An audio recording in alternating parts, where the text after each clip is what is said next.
যখন আমাদের কোন মা পুরুষ কর্তৃক নির্যাতিত হয়ে ওখানে এই দুনিয়ায় থেকে আর যেন বিদায় নিতে না হয়, ঠিক কিনা বলে?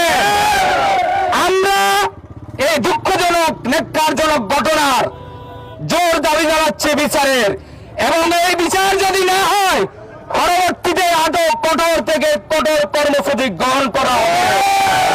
অনতিবিলম্বে এই পলাতক আসামিদেরকে গ্রেফতার করে তাদের ফাঁসির রায় কার্যকর করে আগামীতে যেন এই ধরনের নববছরা এই সমাজে আর কোনো এই ধরনের কর্মকাণ্ড করাতে না পারে।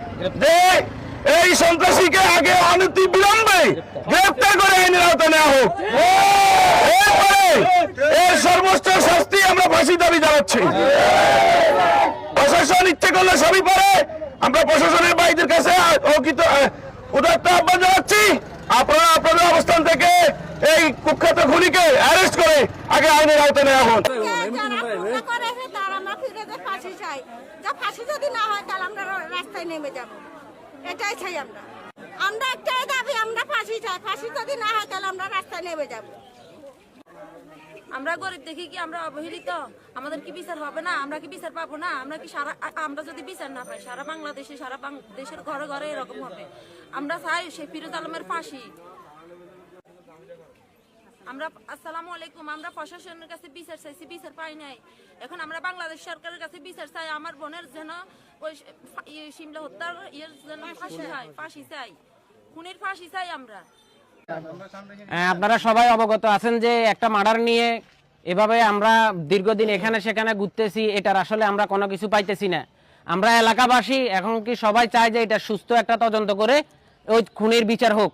আমরা বিভিন্নভাবে দেখতেছি যে বিভিন্ন রাজনীতিবিদ রঙ্গন বিভিন্নভাবে বিভিন্ন কথাবার্তা বলতেছে, আমরা এখানে মানববন্ধন করতে পারবো না, এই সেই। আমাদের মার্ডারটা হয়েছে সেনবাগে, আমরা মানববন্ধনটা কেন বেগমগঞ্জ করব? আমি চাই যে দলমত নির্বিশেষে চাই যে সবাই এটা, এই মেয়েটার ফ্যামিলিতে কিছু নাই, মেয়েটা থাকার মতো একটা ঘরও ছিল না তার বাপের, মেয়েটা একেবারে গরিব ফ্যামিলির মেয়ে। আমরা চাই এটার সবাই সুস্থ তদন্ত করে ছেলেকে ফাঁসির আওতায় আনা হোক, এটাই চাই আমরা এলাকাবাসী। পুলিশ প্রশাসনের কাছে আমাদের দাবি, মেয়েটা অনেক নিরীহ, মেয়েটাকে হত্যা করা হয়েছে, আর মেয়েটাকে যারা হত্যা করেছে ওদেরকে যেন পুলিশ প্রশাসন যেন গ্রেপ্তার করে আইনানুগ ব্যবস্থা নেয়। আর না হয় আমরা এলাকাবাসী আমরা রাস্তায় নামে আন্দোলন করতে বাধ্য হব। আসসালামু আলাইকুম। আমরা গরিব, শিমলার বাপ মা অনেক গরিব, আইনের কাছে অনেকবার বারবার গেছে, কোনো বিচার আচার পাইতেছে না। এ কারণে আমরা জনতাবাসী আপনার কাছে আইসি, শিমলার হত্যার বিচার চাই, শিমলার স্বামীর ফাঁসির চাই আমরা, বুঝছেন, খুনির ফাঁসি চাই বাবু। আমরা একটাই দাবি, আমরা ফাঁসি চাই। ফাঁসি যদি না হয় তাহলে আমরা রাস্তায় নেমে যাব। কুরবান আলী, ফিরোজ আলম, এই দুইজনে আমার মেয়েটারে খুন করছে, নির্মমভাবে হত্যা করছে।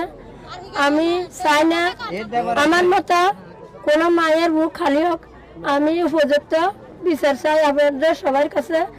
আমি ফিরোজের ফাঁসি চাই। সবাই চুপ করেন, ঠিক আছে?